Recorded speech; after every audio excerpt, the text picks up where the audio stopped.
Selamat sore teman-teman dan Bapak dosen. Perkenalkan, nama lengkap saya Theobaldus Leri, NIM 2019 520174. Pada kesempatan ini saya akan mempresentasikan mata kuliah pengadaan barang dan jasa mulai dari awal pertemuan hingga akhir pertemuan. Saya langsung saja dengan materi pertama. Pengertian barang dan jasa.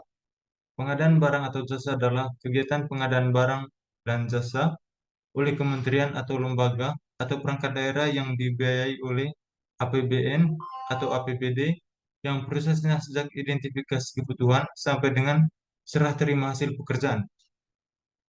Lembaga kebijakan pengadaan barang atau jasa pemerintah yang selanjutnya disingkat LKPP adalah lembaga pemerintah yang bertugas mengembangkan dan merumuskan kebijakan pengadaan barang dan jasa pemerintah.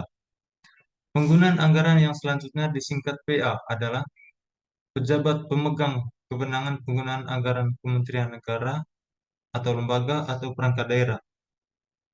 Unit kerja pengadaan barang dan jasa yang selanjutnya disingkat UKPBJ adalah unit kerja di kementerian atau lembaga atau pemerintah daerah yang menjadi pusat keunggulan pengadaan barang dan jasa. Kelompok kerja pemilihan yang selanjutnya disebut Pokja pemilihan adalah sumber daya manusia yang ditetapkan oleh pimpinan UKPBJ untuk pengelolaan pemilihan penyedia. Pejabat pengadaan adalah pejabat administrasi atau pejabat fungsional atau yang bertugas melaksanakan pengadaan langsung, penunjukan langsung, dan atau e-purchasing. Pejabat pemeriksa hasil pekerjaan yang selanjutnya disingkat PJPHP adalah pejabat administrasi atau pejabat fungsional atau personel yang bertugas memeriksa administrasi hasil pekerjaan pengadaan barang atau jasa. Panitia pemeriksaan hasil pekerjaan yang selanjutnya disingkat PPHP adalah tim yang bertugas memeriksa administrasi hasil pekerjaan pengadaan barang dan jasa. Agen pengadaan adalah UKPBJ atau pelaku usaha yang melaksanakan sebagian atau seluruh pekerjaan pengadaan barang dan jasa yang diberi kepercayaan oleh kementerian atau lembaga atau perangkat daerah sebagai pihak pemberi pekerjaan. Pengadaan barang dan jasa dalam peraturan meliputi A. Barang, B. Pekerjaan konstruksi, C. Jasa konstruksi, dan D. Jasa lainnya. Pengadaan barang dan jasa dengan cara A. Swakelola dan atau B. Penyedia. Tujuan pengadaan barang atau jasa. 1. Menghasilkan barang atau jasa yang tepat dari setiap uang yang dibelanjakan, diukur dari aspek kualitas, jumlah, batu, biaya, lokasi, dan penyedia. 2. Meningkatkan penggunaan produk dalam negeri. 3. Meningkatkan peran serta usaha mikro, usaha kecil, dan usaha menengah. 4. Meningkatkan peran pelaku usaha nasional. 5. Mendukung pelaksanaan penelitian dan pemanfaatan barang atau jasa hasil penelitian. 6. Meningkatkan keikutsertaan industri kreatif. 7. Mendorong pemerataan ekonomi. Dan 8. Mendorong pengadaan berkelanjutan. Kebijakan pengadaan barang dan jasa meliputi 1.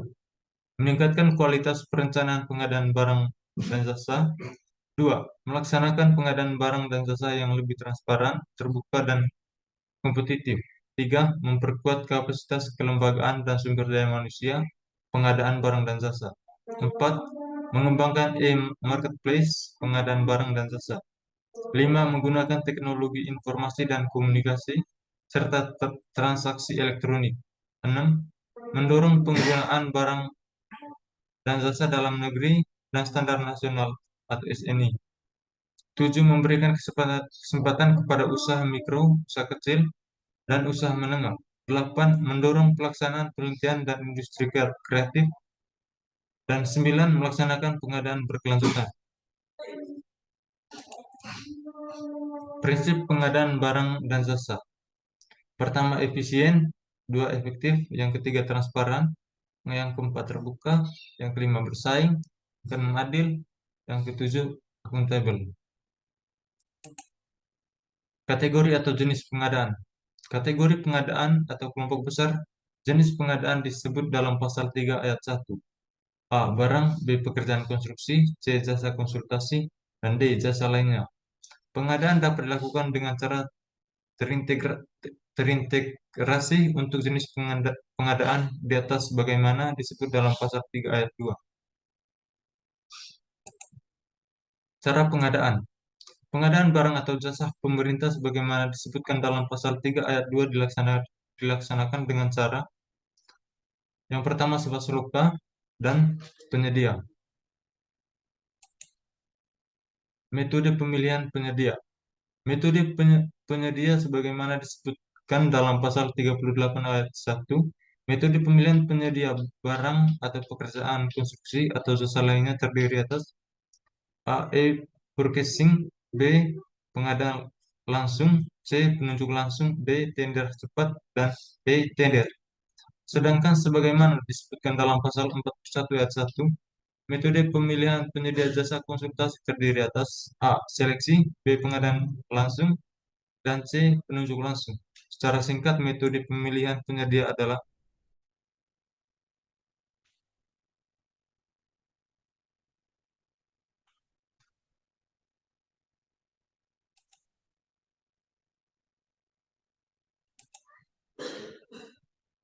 metode evaluasi penawaran. Metode evaluasi penawaran penyedia sebagaimana dimaksud dalam pasal 39 ayat 1. Metode evaluasi penawaran penyedia barang atau pekerjaan konstruksi atau jasa lainnya dilakukan dengan A. Sistem nilai. B. Penilaian biaya selama umur ekonomis. Atau C. Harga terendah.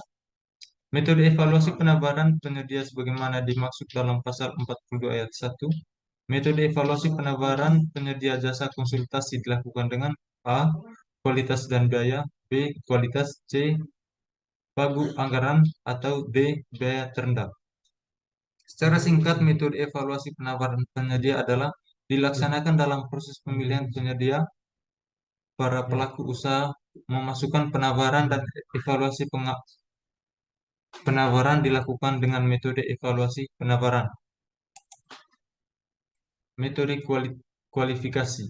Kualifikasi dalam proses yang dilaksanakan dengan cara yang pertama menggunakan metode sistem gugur.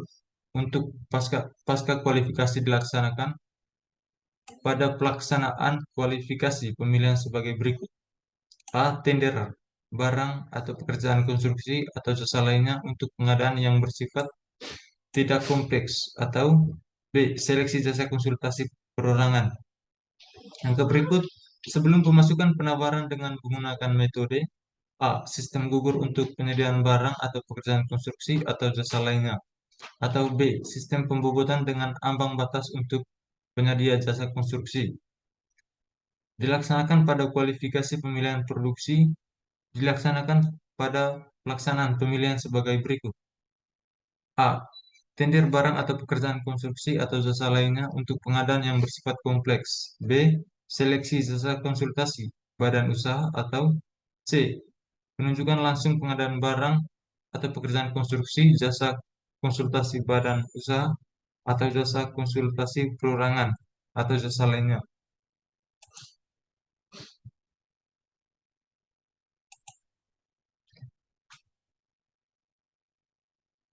Dalam Prejmen terdapat metode evaluasi penawaran yang dapat dipilih satu dari lima, yakni metode evaluasi kualitas, metode evaluasi kualitas dan biaya, metode evaluasi pagu anggaran, metode evaluasi biaya terendah, dan metode evaluasi penunjukan langsung.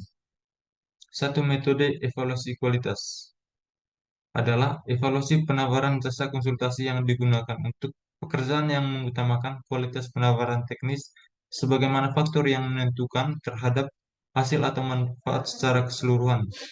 Lingkup pekerjaan yang sulit ditetapkan dalam KAK. Evaluasi penawaran dilakukan berdasarkan kualitas penawaran teknis terbaik, dilanjutkan dengan klarifikasi dan negosiasi teknis dan biaya. Kedua, metode evaluasi kualitas dan biaya adalah evaluasi pengadaan jasa yang digunakan untuk pekerjaan yang lingkup, keluaran atau output, waktu penugasan, dan hal-hal lain dapat diperkirakan dengan baik dalam KAK, dan atau besarnya biaya dapat ditentukan dengan mudah, jelas, dan tepat. Evaluasi penawaran dilakukan berdasarkan nilai kombinasi terbaik penawaran teknis dan biaya terkoreksi dilanjutkan dengan klarifikasi dan negosiasi teknik serta biaya. 3. Metode evaluasi pagu anggaran adalah evaluasi pengadaan pada konsultasi yang digunakan untuk pekerjaan yang sudah ada aturan yang mengatur, dapat dirinci dengan tepat, anggarannya tidak melampaui pagu tertentu. Evaluasi penawaran dilakukan berdasarkan kualitas teknis terbaik dari peserta yang penawaran biaya terkoreksi lebih kecil atau sama dengan pagu anggaran. Dilanjutkan dengan klarifikasi dan negosiasi teknis serta biaya. 4. Metode evaluasi biaya terendah adalah evaluasi pengadaan jasa yang digunakan untuk pekerjaan yang bersifat sederhana dan standar. Evaluasi penawaran dilakukan berdasarkan penawaran biaya terkoreksi terendah dari konsultan yang nilai penawaran teknisnya di ambang batas persyaratan teknis yang telah ditentukan, dilanjutkan dengan klarifikasi dan negosiasi teknis serta biaya. 5. Metode evaluasi penunjukan langsung adalah metode pemilihan untuk mendapatkan penyedia barang atau pekerjaan konstruksi, jasa konsultasi, jasa lainnya dalam kondisi tertentu. Peraturan turunannya akan lebih dipertajam di dalam perkara LKPP. Sekian materi yang saya jelaskan. Semoga materi ini dapat bermanfaat bagi teman-teman. Terima kasih.